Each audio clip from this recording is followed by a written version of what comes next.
టాలీవుడ్ లో medium range హీరోల సినిమాలు ఎందుకని ఆగిపోతున్నాయి?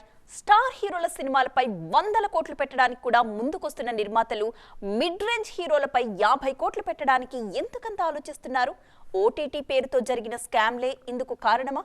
ఇకపై మీడియం రేంజ్ హీరోలకి కష్టాలు డబుల్ కాబోతున్నాయా? ఇవన్నీ తెలియాలంటే ఎక్స్క్లూజివ్ స్టోరీ చూసేయాల్సిందే. తెలుగు ఇండస్ట్రీలో మీడియం రేంజ్ హీరోలకు ఊహించని కష్టాలు వచ్చాయి. ఒకప్పట్లా వీళ్ళింకా 20 కోట్లు కావాలి, 25 కోట్లు కావాలి అనలేరు. నాని, రవితేజ, సాయిధరమ్ తేజ్, రామ్, నితిన్ ఇలా మిడ్ రేంజ్ హీరోలందరినీ ఈ కామన్ కష్టాలు వెంటాడుతున్నాయి. ఓటీటీ సంస్థల తెలివితేటలు ముందు చూపుతో ఈ హీరోలకు షాక్ తగిలింది. గతేడాది వరకు ఒక్కో సినిమాకు ఓటీటీ రైట్స్ భారీగానే వచ్చేవి. కానీ ఇప్పుడంత సీన్ లేదు.